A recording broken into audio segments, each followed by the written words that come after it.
Have yourself a merry little Christmas. May your heart be light. From now on, your troubles will be out of sight. Right. It's the end of the year. It's Christmas time. It's crispy Christmas time. So what I'm going to do is I'm going to rank and kind of talk a little bit about every single comic book that I read this year. This is going to be a long one. So strap in, grab some snacks, and roll the intro.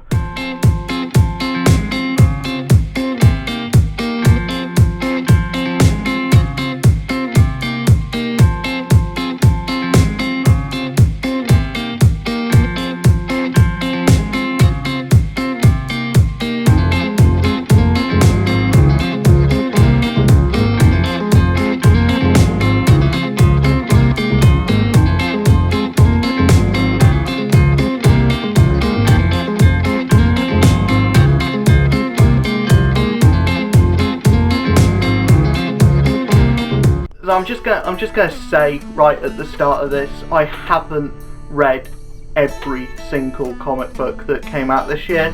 That would be insane. Also, insanely expensive. I am not up to date with everything. I'm extremely behind on just about everything that I'm reading at the moment. But yeah, just bear with me. If you don't agree with my opinion, please put it down in the comments what your comprehensive ranking would be, and just tell me, blah, Captain America sucked this year, man. Or, you know, I don't agree with you on what you said. Please be constructive. Don't just be like, blah, fuck you, man. Or you know, just give me something constructive about the books, why you enjoyed a certain series, why you didn't enjoy another series, why you would have put something much higher that I put lower. And starting this year, starting the ranking, we're going to have the bottom tier book. My personal worst book that I read this year, that being Deadpool, the Scotty Young series. I'm going to be talking about the Kelly Thompson series later, but Deadpool by Scotty Young is a very good Ryan Reynolds Deadpool book. It's not a good Deadpool series, as in saying that it doesn't give you the same impact that, say, the previous run did. I feel like that's the biggest problem with this, is it's coming off the back of the Jerry Dugan run. The Jerry Dugan run was extremely good, incredibly good, from start to end. It had a few bumps, mainly in the whole Deadpool kills Cable era bit. That whole saga, that whole storyline was a bit myth. But all in all, that whole run was pretty solid. So this had a lot of work to do by following that up. I feel like Scotty Young's approach being more like, this is the LOL so random Deadpool back again. It's some people's cup of tea, but I do want a bit of the behind the scenes depth of Deadpool as kind of the sad clown kind of character, and where we did get that in parts, there wasn't nearly enough of that to counterbalance the fact that in one issue he's got to kill Santa, or in another issue there's some D-list villain that's trying to kill grandmas or something. There's too much of the silly, zany semantics that counterbalances the deeper, more emotional moments that those really good moments are so few and far between, and mainly it is just one and done stories, and I'm not a big fan of those typically anyway. But it's not bad. It has its audience, and the latter half going into issue 10 and going forward, it does look like that's going to be a major step up. But I'm only talking about the issues that I have to hand, and so far a lot of those are kind of just they didn't make me feel anything like specific. The jokes aren't laugh out loud funny. Nothing is specifically geared towards one end or the other. It's very neutral, and the funny stuff isn't allowed to be too funny, or the sad stuff isn't allowed to be too sad. It has to be this kind of neutral middle ground, where it's like, oh, you want something to be funny? Here's a minor chuckle, which is disappointing because I've been told Scotty Young is really good at writing comedy, and Deadpool should be the book for him. But sadly, it's not. Nick Klein's art is good though. I feel like I need to talk about the artwork a bit there, and the artwork that Nick Klein does present is quite good. Sadly, he's not on every issue, so there's kind of an issue there as well. It's that there's a different artist on every issue, which I think makes sense for the one and done nature of the stories, but also it's very jarring going from issue to issue with every issue having a different artist. Up next is Black Panther. Black Panther is just a way too long storyline where nothing is happening, and apparently this whole intergalactic Empire of Wakanda thing is going to go on until like issue 18, going into like issue 20. It's like, it should be 6 issues. First 6 issues is an arc. You beat your big villain of the arc in those first 6 issues. Issue 6 of this doesn't really have a big climax, and it's supposed to be the end of the arc. It literally says it's the end of the arc, but nothing was resolved at the end of the arc. And that's kind of the problem with this. There's a lot of things introduced with not a lot of like clarity or finality to anything. And I know it's only like the first 10 issues, but in 10 issues there should be more of a story to hold on to. If you're going to do this kind of long-winded arc, you need to kind of have some kind of mystery to solve, or some kind of like something to grab onto. And right now there's nothing really to grab onto, just some cool visuals, and that's kind of not enough to keep my interest going. The only thing that really is keeping my interest is that it is essentially just Star Wars, but with Black Panther in the centre, and it is a cool premise. It's just the fact the actual execution is quite boring, because nothing happens for a lot of the time. A lot of the issues are filler, and I don't like that.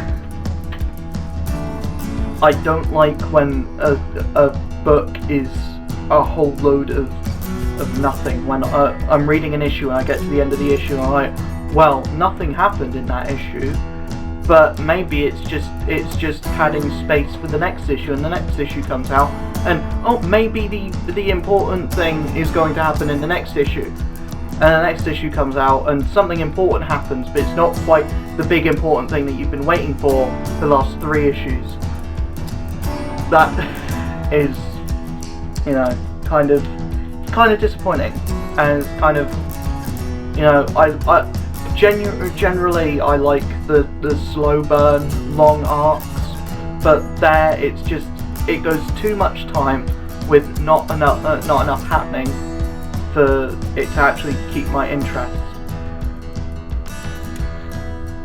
Up next we have Deadpool again, but this is the Kelly Thompson run. This is the new run, a new fresh take on Deadpool, and Kelly Thompson knows what she's doing with Deadpool. The only reason it's so far down on my rankings is because I only have one issue to talk about. And if you want to hear my full, actually no, you can't, because you can't go back and watch previous streams on Twitch. But I did talk about this book quite thoroughly on Twitch.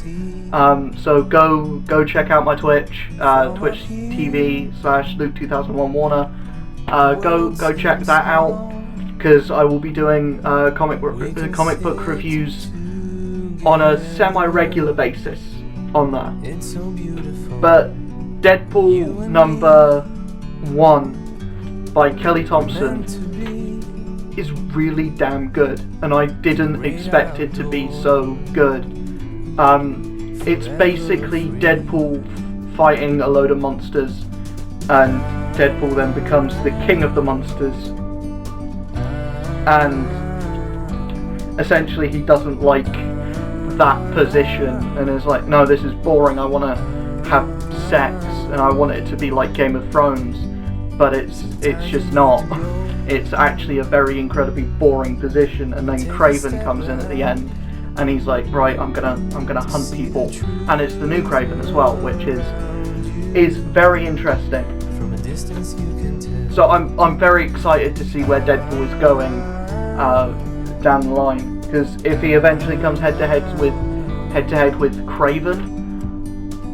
Kraven's gonna die essentially, because Kraven ain't got no healing factor. He's just a clone of his dad at this point.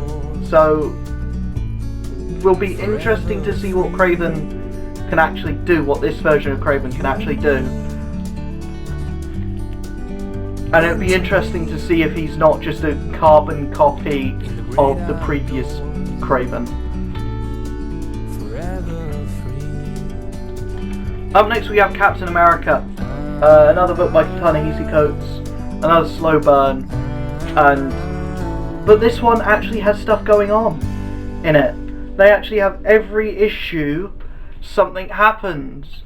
It sheds some light on this certain topic. You wanna have a bit of background knowledge on your villain of the week? Here you go, here's background knowledge. You wanna know some stuff about you wanna have Captain America fight Taskmaster? Here's 2 issues of Captain America fighting Taskmaster. You wanna have like a full cabal of villains taken from the entire Marvel universe? We've got it. Captain America is very interesting, and I only have the first arc, the Winter in America arc, but it is very interesting. I won't go too much into this because I have spoken about this in several videos in the past, but I have really been enjoying Captain America, and I've heard that it gets middlingly better to somewhat worse later on, but right now these first 6 issues, boy, what a first 6 issues, man.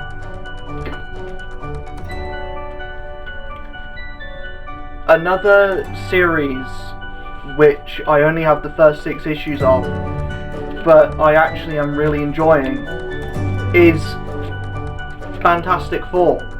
And the main reason why this is so high up, why this is here in my rankings, is because one of the issues, namely issue 5, is one of the most beautiful issues that I've ever read. One of the single best comic books I've read in a very long time. since I think Secret Wars, and even then, Secret Wars hit me as a event. It hit me as an event. This book,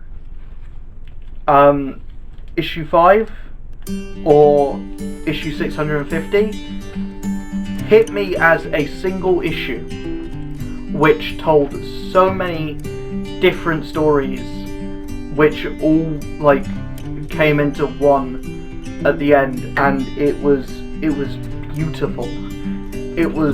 It's fantastic. For the first 3 issues, I can take or leave them,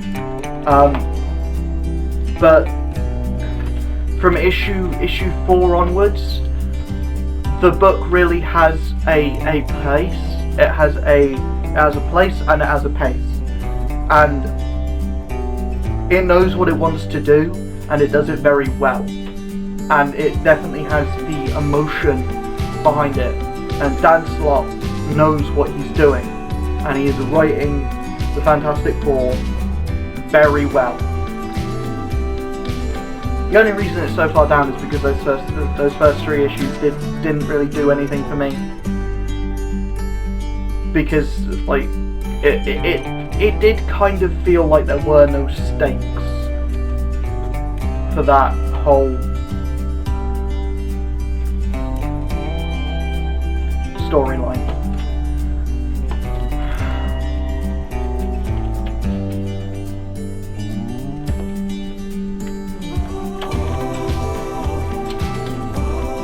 Up next we have Tony Stark Iron Man. Tony Stark Iron Man is bloody brilliant right now. The first few issues, again, this finds it so far down because of the first few issues being one and done stories. Like issues 1 through 5 are one and done with a central point at the back of it. But issues 6 through 9, ooh boy, is it interesting. I've seen a lot of people just say, oh, I stopped reading Tony Stark Iron Man because it's just technobabble, and yeah, I can see that. It's very confusing, to say the least, but I really am loving this arc and this whole storyline that they're trying to do with Iron Man. And can I just talk about the covers, man? The covers are beautiful. I don't know who's doing the artwork on the covers, but the covers are all beautiful. like, oh man, and the artist Valerio Schiti, the artwork is very suiting to the book that it is, and I very much like Tony Stark Iron Man. Dan Slott went through that whole period, 10 years, where he wrote Spider-Man, and he was trying to turn Spider-Man into Tony Stark, and now he's writing Tony Stark, and it fits really well. It does fit really well.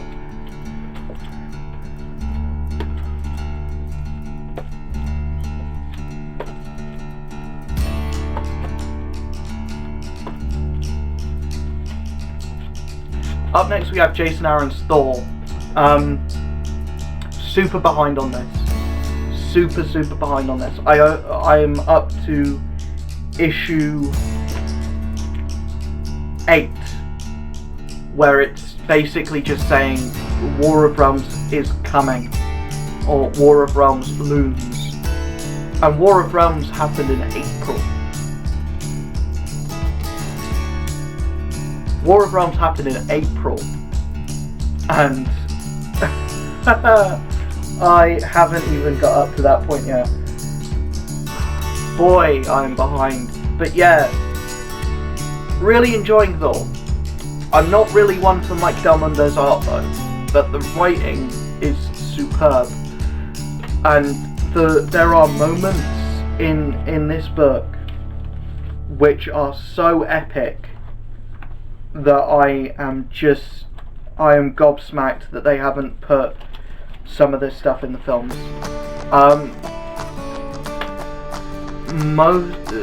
probably the best moment is in issue 4, where Thor is going into Valhalla, and he's trying to get this army of Valkyries to join him, and they're just like, have you got a plan? No, I have better than a plan. I have a hammer. And he's like, no, oh, that's so good.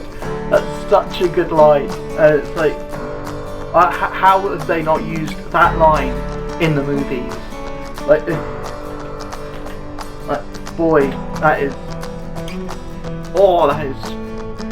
the Thor book just fills my entire, Thor, just gives me everything that I want from Thor. It's so good. It's so good.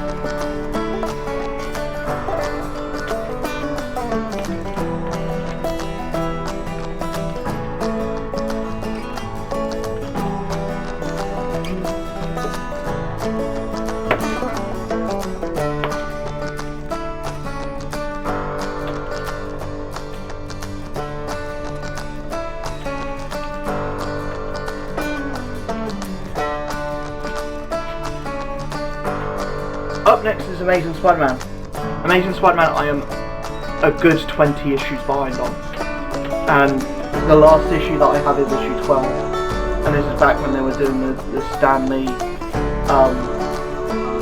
Memorial stuff, which I still think is a little out of taste.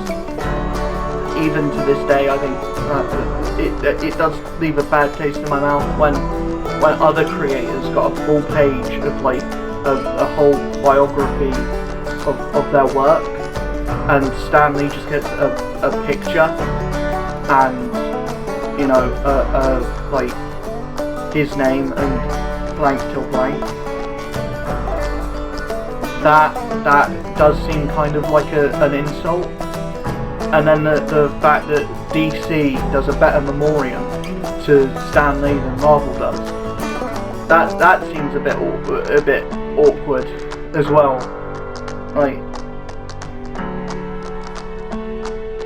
The Marvel Cinematic Universe did the best memorial to Stan Lee, I think, personally. But it would have been nice if the comics had at least a little write-up about him and about how important he was to the whole, how important he was to comic books as a whole. They wouldn't be the medium that they are without his input and without his creative mind. There wouldn't be any Marvel movies without his creative mind.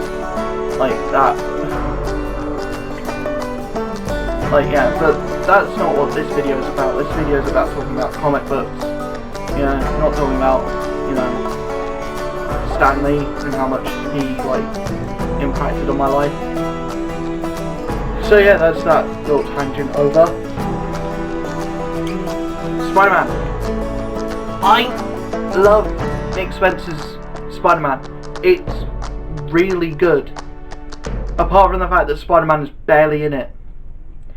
The first arc is about Spider-Man getting split from his body, and Peter Parker gets all of the responsibility and all of the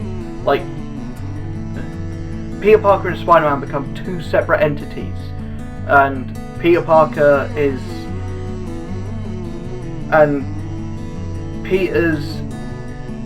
Peter Parker has all of the great power, great responsibility stuff, but has none of the smarts and none of the powers. Spider-Man has all of the smarts, but none of the great power, great responsibility stuff, and he's still got his powers. And you can see how that can be a problem.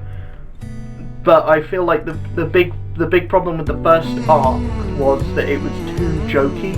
I didn't really have any serious moments until issue 5, and then past issue 5, the book got really, really good. But it kind of forgot that it was a Spider-Man book, because the second arc deals with Boomerang, and he's kind of the focus, and the third arc deals with Black Cat, and she's the focus. and then the next arc deals with J. Jonah Jameson, and he's the focus. There's no real storyline here that focuses on Spider-Man as the focus, and the one that is most focused on Spider-Man is the worst arc. So, you know, it doesn't really feel like a Spider-Man book, because Spider-Man isn't the focus. The focus is the stuff going on around him. So yeah, it's not bad. It wouldn't be this high up the list if it was bad. None of these books are bad. Even Deadpool has a audience, but this book, its biggest downfall isn't its writing, isn't its art. Its writing and art is beautiful, but it's the fact that Spider-Man, the main character, is barely in the book. And even when he's in the book, he's not the focus of the book.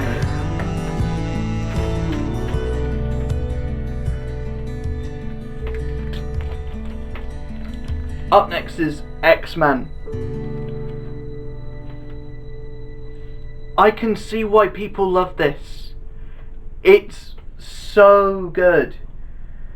I've never been a big X-Men fan. Like, you can probably tell that from my previous videos talking about the X-Men. Even when I reviewed a classic storyline like Dark Phoenix, I didn't see what other people saw in it. I read it and was like, yeah, the X-Men probably aren't for me. If this is what's up there as the best X-Men storyline, then, you know, they're probably not for me. Because, you know, it's so 80s, and it's so, like, cheesy. Like, going back and reading it now is very difficult to do.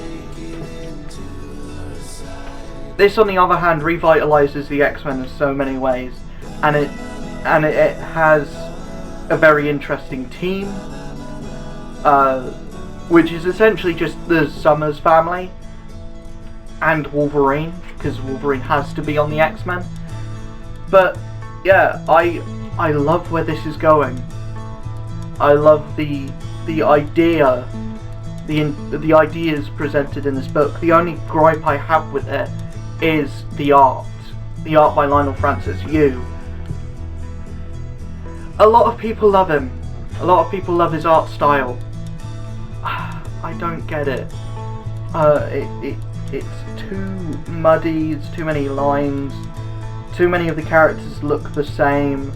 Like, if you look at I'm not sure if you can see it there. The light might be bouncing off of it. But if you look at Cable, young Cable, and Scott, their chins look exactly the same. It looks like if, like, Cyclops took off the, like, mask, it could be Nate Summers under it.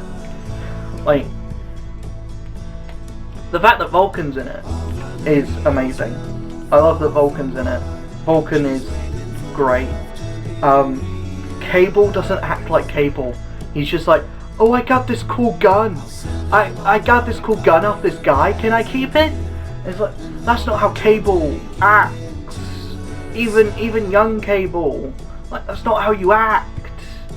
You know. And apparently he's all like dark and grim and edgy in Fallen Angels book, but in this he's just like this rambunctious kid, and like, not how you're meant to act.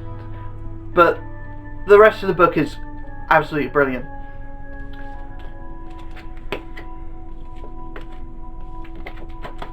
Up next is a mini-series, and it's the only mini-series that I read this year, and it's one of the better mini-series that I've ever read. Deadpool vs. Black Panther. Neither of their solo books made it very far up this list, but this is actually amazing. I read the first issue and thought, this is not going to be my cup of tea, I'm not going to like this. And then I got to the end and I was thinking, boy, I was so wrong. This is so good. This is exactly what I wanted out of the main Deadpool book.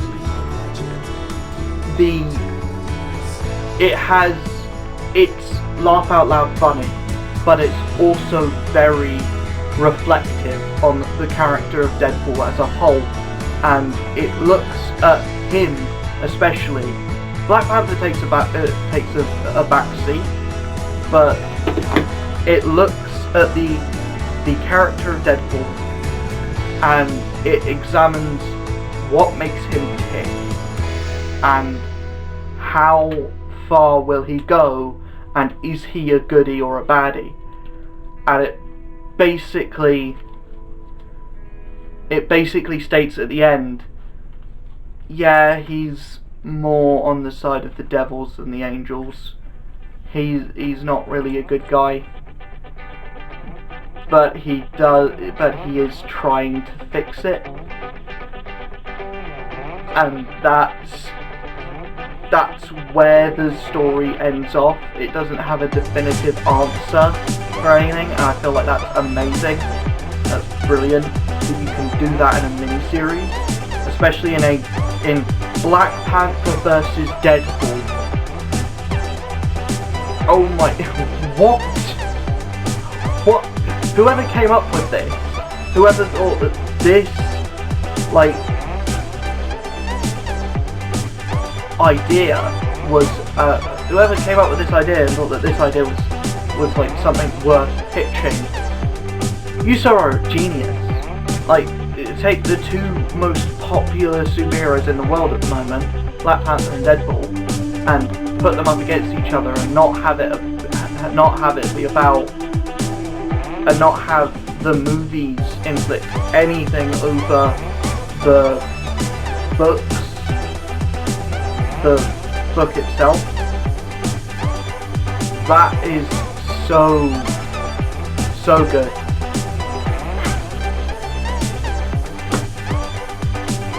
Yeah, Black Panther vs. Deadpool is an amazing miniseries, and I would say anyone that is a fan of either two of these characters needs to pick this up, because it is so amazing.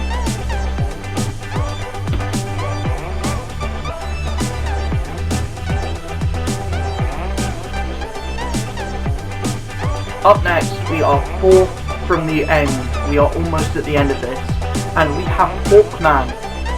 Bet you weren't expecting a DC book on this, because I have not talked about this a lot, and there's a reason for that. Because half of the talking about this that I've done was over on Twitch. So yeah, Hawkman number 1 and 2 I read when they came out, and they were bloody amazing. And I was like, I really want to get into this. This is the one DC book that I'm actually hyping up, that I'm getting behind, and that I love. And I fell so far behind, and I eventually managed to pick up issues 3 and 4 just recently. I read through them, and I was like, I am so glad that I managed to get back onto Hawkman, because every single issue is brilliant. Every single issue is amazing. Brian Hitch's art is stunning. Robert Venditti's writing, he understands Hawkman to a T, and it's so good. I can't talk about this like I know the character inside and out. I don't. All I know is he's lived thousands of lives, and he's got a very vast lineage, and he's been in the Justice League, I think, once. I don't even know what sold me to Hawkman. I think it's just because his uniform's cool. I could read a book looking at that all the time, and yeah, it's a super cool book, and it's a really interesting premise. I'm sorry that I'm not going too deep into this. I don't really want to, because I want to kind of promote my other videos where I talk about these books more in depth, because I've already talked about a lot of them more in depth. But yeah, if you know me, if you know the previous videos on this channel, then you probably know what's coming. You definitely know what the top 3 are. But now we're getting into the top 3.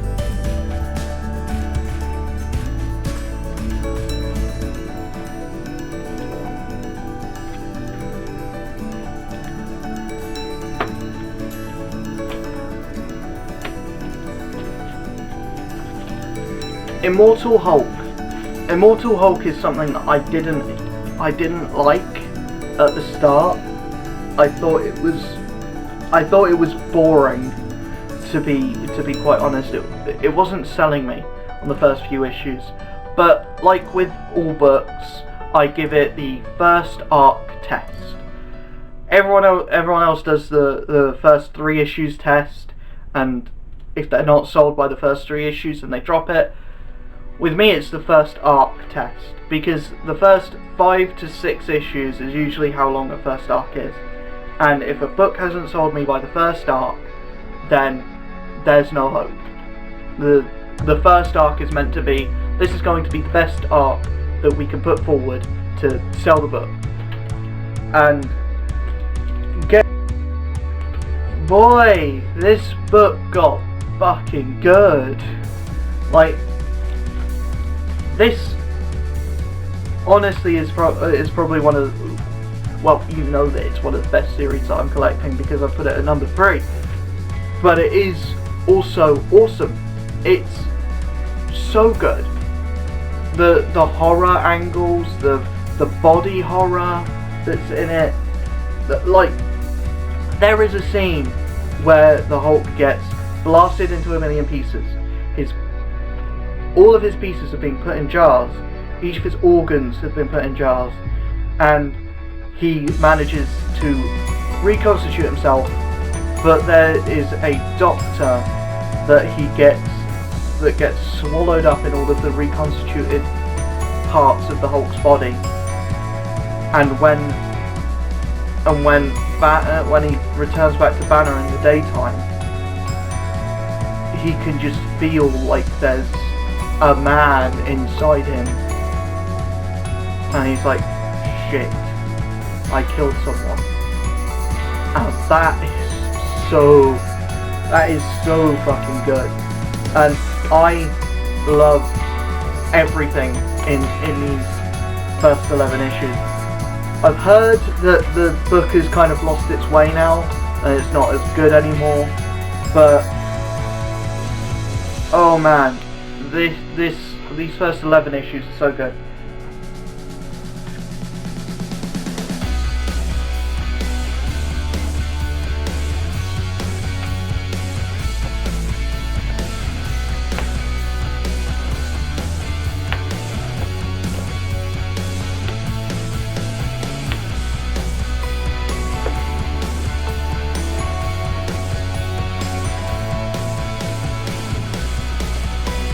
Up next is Punisher.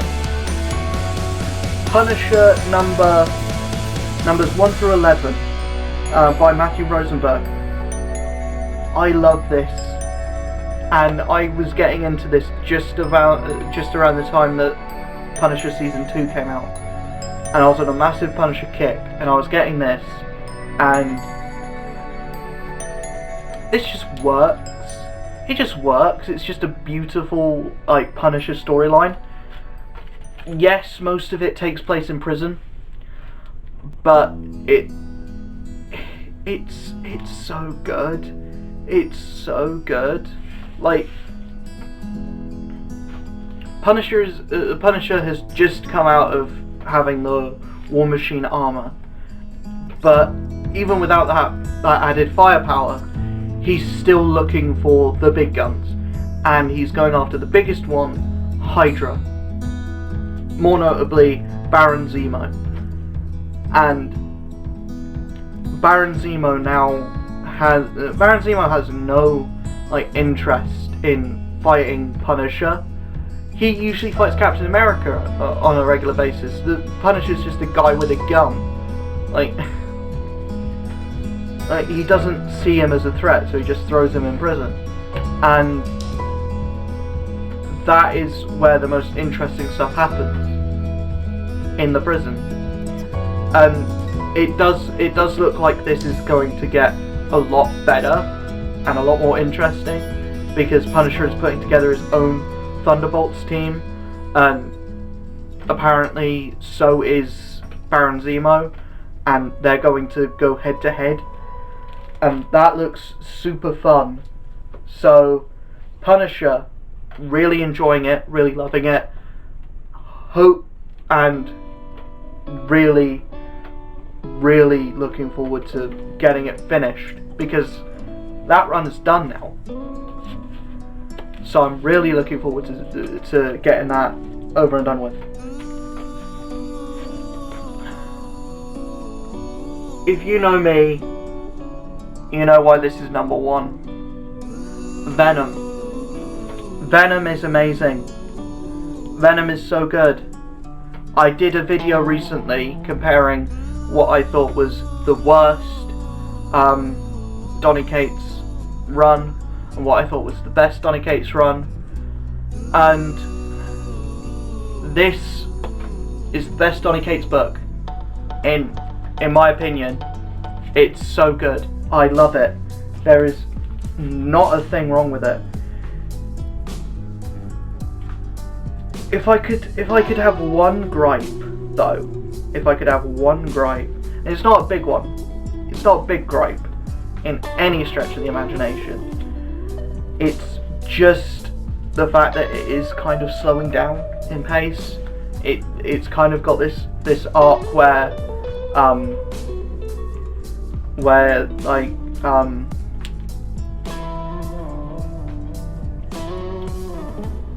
it's taking some downtime, and it's all kind of dialogue, and there's not really much action. And going from a really action-packed first arc and two other issues that were very action-packed as well, it's jarring to go to this. It's jarring to go back to this kind of more dialogue heavy arc that issues 9 and 10 are presenting. It's very jarring, but it doesn't take you out of the experience. In fact, it's way more interesting because of that. And Ryan Stegman's art is just incredible. I didn't really like him on Uncanny Avengers.